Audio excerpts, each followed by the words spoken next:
And welcome back. As I mentioned, we are talking East African Breweries Limited today. We have with us here Charlse Miano, who is an investment analyst with Nabo Capital. Charlse, welcome. Good afternoon. Thank you very much. Yes. Charlse, we're talking EABL. Yeah. Charlse, we're going to have a wide-ranging discussion, but obviously the bulk of it's going to concentrate around East African Breweries Limited. Okay. You had the budget, and there was an increase in excise duty. Yeah. Do you think this is something that's going to have impact EABL, or you think it's an immaterial? I think to some extent it's going to affect it. Yeah. What the government has done, just to give our viewers, is the fact that they've increased 15% excise duty on wines and spirits. So not all mainstream or premium beers or alcohol, but those specific ones. I think it'll have an impact if you look at the contribution of some of these products, to the bottom line and also to the top line in general. I think largely it'll affect, especially when it comes to the predictability. What the government had done previously was through the excise duty of 2015, given a predictability move in regard to excise, where it was increasing inflationary increase year by year. Yeah. But now if you increase this, but also expect at the end of the year to increase by inflation, then it causes a dent, and we've seen some backlash of it. Charlse, is Nabo, Charlse, is Nabo heavy on your buy of East African Brewery stock? So it's one of key stocks that we do look at for our funds as well. Yeah. On the inflationary adjustment, you have mentioned that previously it was the amendment was based, or rather pegged, on inflation.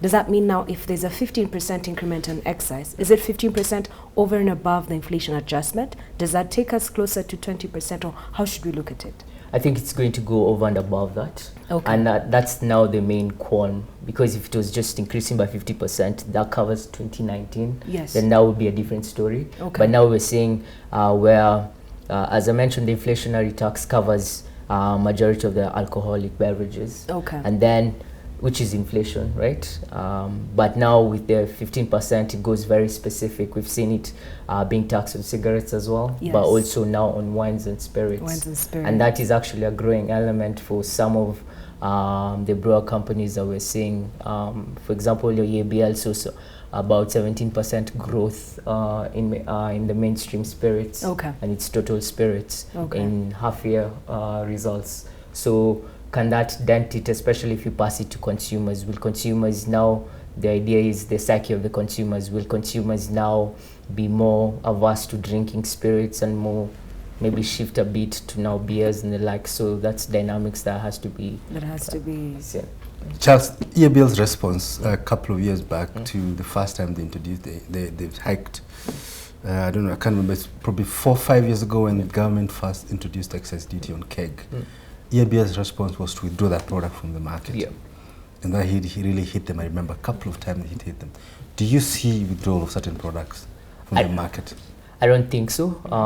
The reason why the keg was so important for EABL was the fact that it was pushing volumes quite significantly, and Senator Keg was a substitution for, especially to sort of the lower income segment of it. Yeah. And one of the key things that EABL did to have that product come back and reduce it, sort of have a resolution around it, was the fact that it was combating in other words, the illicit drinks. Exactly. And just some stats, when we're looking at World Health Organization, said Kenya consumes about 3.4 liters per person, right? Okay, per year? Yeah, per year. Oh wow, so we're not heavy drinkers. Yeah, and they keep saying we're heavy drinkers. 3.4 liters of alcohol per person every year. Every year, but now world average is about 6.4. Okay. We know who is the leading country? I'm not quite sure of the leading country. Right.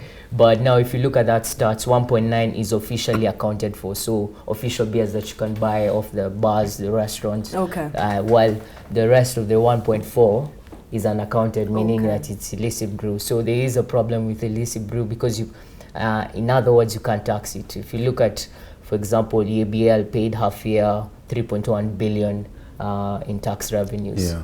Is that in excise, or was that including corporate tax? That's corporate tax. Okay. Yeah, that's corporate tax. Okay. So there is a gap there, and it's something that has to be addressed. It's interesting because you're saying that we consume about 3.4 liters of alcohol. That's about 7 bottles of half-liter water. So there's probably potentially scope to grow that. But that's not the point. So the point here is if the government is actually increasing the tax by 15%, are they seeing an opportunity for increased alcohol consumption in the country? And should we sort of start to expect this as a trend? I ask this because when you look at the amount of excise that EABL pays from the top line, it's about 44%. This could easily take them over the 50% mark.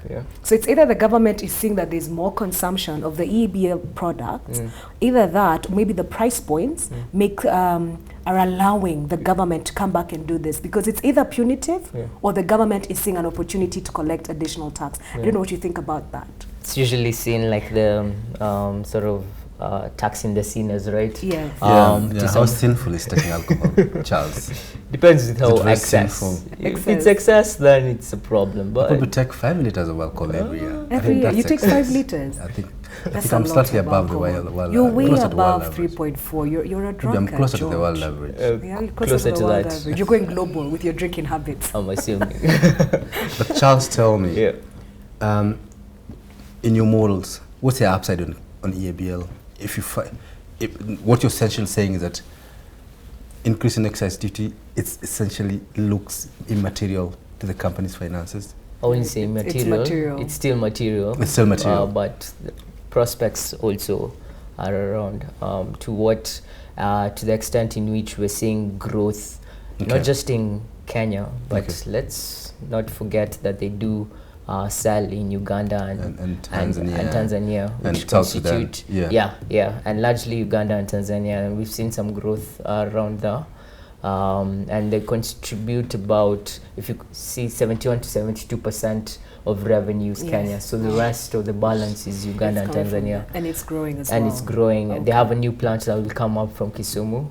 And we're seeing actually more consumption, especially towards the spirit, and I think it's in line with maybe how the government is looking at it, where they want to tax these products since they are growing to some extent. Okay. But I think EABL as in general is growing. The excise duty is material, not immaterial, but I don't think it will dent its prospects, but it's something for us analysts or anyone observing the company or investing in the company to pause and see how this affects your cash flows going forward. Okay. Lots more discussion to come. I think we'll take a break to observe the market's closing bell.